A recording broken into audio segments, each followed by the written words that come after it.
प्रधानमंत्री को आप सुन रहे थे। संसद का शीतकालीन सत्र शुरू हो उससे पहले प्रधानमंत्री ये बताते हुए कि कोशिश है कि देश की प्रगति और विकास को आगे बढ़ाया जाए, लेकिन कुछ ऐसे लोग हैं, इशारा उनका विपक्ष की तरफ था, जो मुट्ठी भर लोग संसद की कार्यवाही को सुचारू रूप से चलने नहीं देते।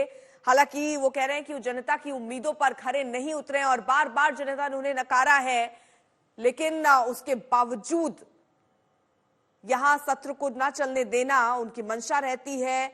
लेकिन वो आह्वान कर रहे हैं कि चर्चा होनी चाहिए, सत्र चलते रहने देना चाहिए। और ये भी कह रहे हैं प्रधानमंत्री कि उन्हें जनता की आकांक्षाओं से भी मतलब नहीं है। अपने स्वार्थ के चलते वो अपने दायित्वों की भी परवाह नहीं कर रहे हैं। वो जनता की उम्मीदों पर खरे नहीं उतरते हैं और बार बार जनता ने, जिसका प्रधानमंत्री जिक्र कर रहे थे कि जैसे जनता उन्हें नकार रही है, बावजूद इसके वो अपनी जो इच्छाएं उसको त्याग नहीं रहे हैं। जनता से नकारे गए लोग चर्चा नहीं होने देते। इस बात का जिक्र भी प्रधानमंत्री ने किया, क्योंकि पिछले कुछ सत्र अगर हम उठाकर देखें तो हंगामे की भेंट ही सत्र चला, जिसकी वजह से काफी बिल ऐसे पेंडिंग पड़े रहे।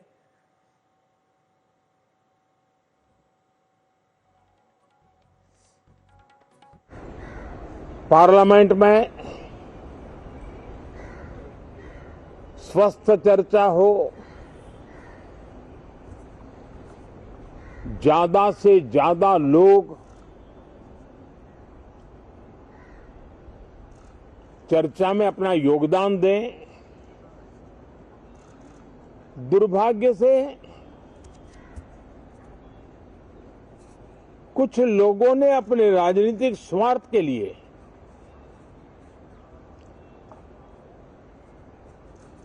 जिनको जनता ने अस्वीकार किया है, वे संसद को भी मुट्ठी भर लोगों के हुड़दंगबाजी से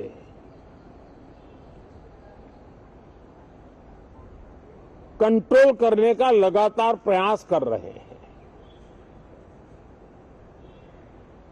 उनका अपना मकसद तो संसद की गतिविधि को रोकने से ज्यादा सफल नहीं होता है और देश की जनता उनके सारे व्यवहारों को काउंट करती है और जब समय आता है तो सजा भी देती है। लेकिन सबसे ज्यादा पीड़ा की बात यह है कि जो नए सांसद होते हैं, नए विचार, नई ऊर्जा लेकर के आते हैं और ये किसी एक दल में नहीं, सभी दल में आते हैं। उनके अधिकारों को कुछ लोग दबोच देते हैं। सदन में बोलने का उनको अवसर तक नहीं मिलता है। लोकतांत्रिक परंपरा में हर पीढ़ी का काम है आने वाली पीढ़ियों को तैयार करे,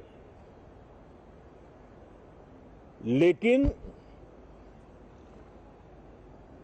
80-80, 90-90 बार जनता ने जिनको लगातार नकार दिया है, वे न संसद में चर्चा होने देते हैं, न लोकतंत्र की भावना का सम्मान करते हैं, न ही वह लोगों की आकांक्षाओं का कोई महत्व समझते हैं, उनका उसके प्रति कोई दायित्व है वो कोई समझ पाते हैं। और उसका परिणाम है वो जनता की उम्मीदों पर कभी भी खरे नहीं उतरते हैं।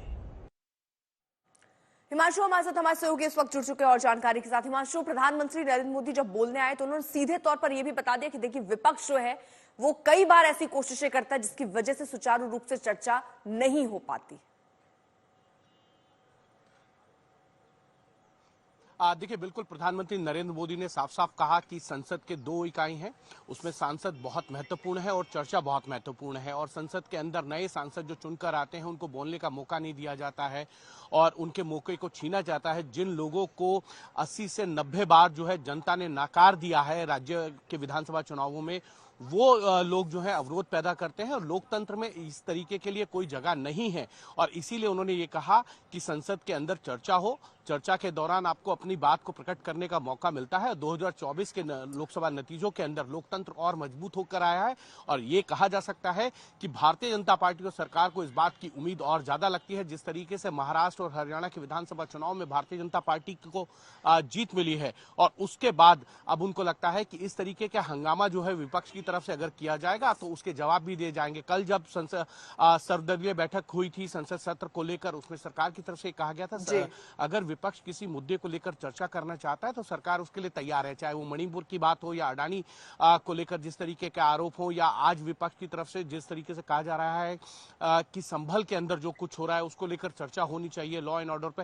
ये तमाम इस तरीके के इश्यूज हैं जिस पर विपक्ष चर्चा के लिए मांग कर रहा है। तो सरकार ये कह रही है कि मांग ठीक है, आप जो भी नियम संसद के अंदर है उसके तहत चर्चा हो। और प्रधानमंत्री नरेंद्र मोदी ने आज विपक्ष के ऊपर टारगेट भी किया है कि संसद में हंगामे से कुछ नहीं होगा, आप चर्चा में भाग। यानी देखिए, प्रधानमंत्री के सीधे तौर पर कह रहे हैं कि चर्चा होनी चाहिए, लेकिन विपक्ष का भी आरोप होता है कि चर्चा का समय नहीं दिया जाता।